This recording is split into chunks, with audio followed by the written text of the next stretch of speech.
अखिल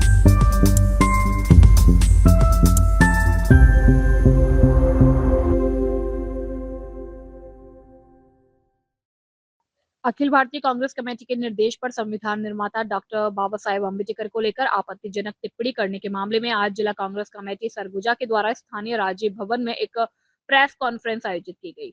इस दौरान कांग्रेसी नेताओं ने कहा कि 18वीं लोकसभा के शीतकालीन सत्र में भारतीय जनता पार्टी द्वारा संविधान और संविधान निर्माता बाबा साहेब भीमराव अम्बेडकर के अपमान के लिए देश के संसदीय इतिहास में दर्ज हो गया है। बीजेपी हमेशा से लोकतंत्र और संवैधानिक मूल्यों के प्रति तिरस्कार दिखाने का मौका नहीं छोड़ती है। इस बार तो हद ही पार कर दी। संविधान के 75 वर्ष पूर्ण होने पर कांग्रेस समेत इंडिया गठबंधन के दर्शी ने संसद में सरकार से संविधान पर चर्चा की मांग रखी। अडानी, मणिपुर, संभल जैसे मामलों पर सदन में बहस की मांग लगातार ठुकराए जाने के बाद प्रतिपक्ष की संविधान पर चर्चा की मांग मान ली गई। इस मौके पर कांग्रेस समेत सभी दलों ने सरकार को लोकतांत्रिक और संवैधानिक मूल्यों की प्रतिबद्धता याद दिलाई। समता, समानता और न्याय के डॉक्टर अम्बेडकर के आदर्शों पर चलने की सलाह बीजेपी को कतई रास्त नहीं आई।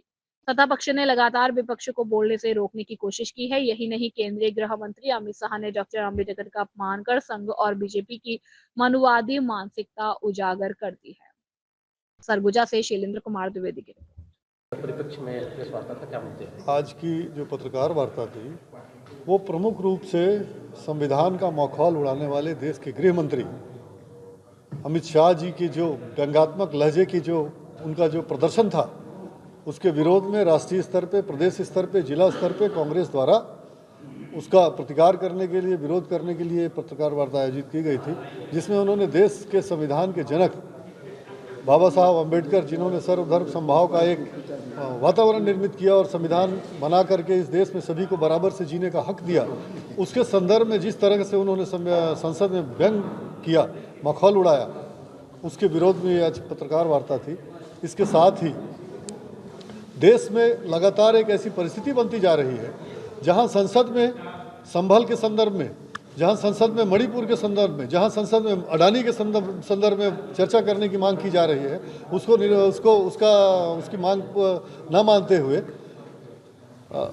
संविधान के संदर्भ में बातें आ रही हैं और इस तरह से अनलगर प्राप्त जो किया जा रहा है उसके संदर्भ में। इसके अलावा मौजूदा देश के हालात जो मंदिर मस्जिद का विवाद उत्पन्न करते जा रहे हैं, जगह जगह मस्जिद खोज के उसमें मंदिर खोज जा रहा है, जगह जगह मस्जिद के नाम पर दंगा भड़काने का प्रयास किया जा रहा है, उस संदर्भ में उन्हीं के विचारधारा के प्रमुख सरसंघ चालक माननीय मोहन भागवत जी का जो बयान आया, वो उस संदर्भ में भी ये प्रेस कॉन्फ्रेंस थी कि उस विचारधारा, ऐसे विचारधारा जो कि इस देश को तोड़ने वाली है, उन्होंने जब ये कहा कि आप हर मंदिर में मस्जिद क्यों ढूंढते हैं, हर मस्जिद में आप शिवलिंग क्यों ढूंढना भाई, और आप इस तरह के वातावरण पैदा करके हिंदुओं के नेता बनना चाहते हैं।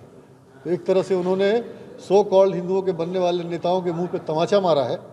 और इसी संदर्भ में कुछ दिनों पहले हमारे यहाँ जिला कांग्रेस का एक कार्यकर्ता सम्मेलन था, जिसमें हमारे आदरणीय नेता टी.एस. सिंहदेव साहब ने कुछ बातों का उल्लेख किया था बाबरी मस्जिद के संदर्भ में, सुप्रीम कोर्ट के निर्णयों के संदर्भ में उन्होंने एक सच्ची और तथ्यात्मक बातों को रखा था, किंतु उसको काट छाट करके यहाँ के भी भारतीय जनता पार्टी के नेताओं ने विरोध प्रदर्शन किया, FIR जैसी बातें करी, घड़ी चौक में पुतला दहन किया।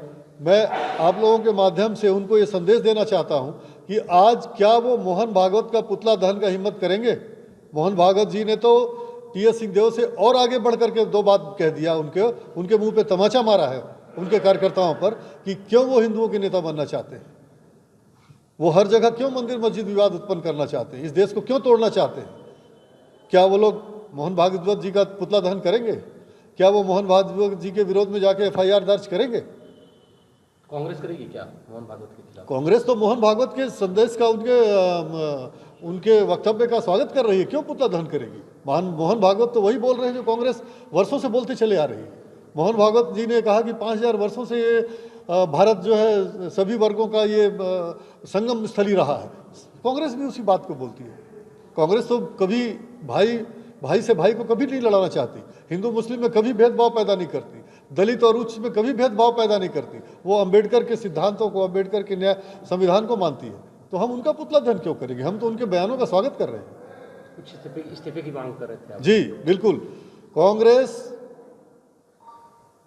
भारतीय जनता पार्टी के गृह मंत्री अमित शाह जी के बयान की कठोर निंदा करती है और उनके इस्तीफे की मांग करती है कि उनको संविधान जनक बाबा साहब अम्बेडकर का जो उन्होंने मखौल उड़ाया, ये अशोभनीय है, निंदनीय है और कभी भी वो स्वीकार नहीं किया जा सकता।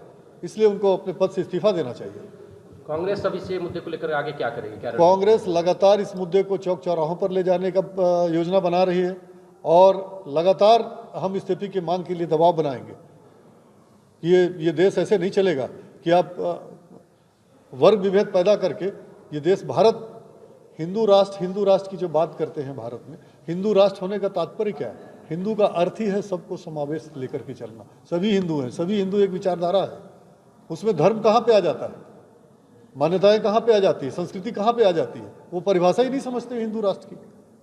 हिंदू राष्ट्र का अर्थ वो सिर्फ चंद हिंदुओं को ही अपना मानते हैं क्या?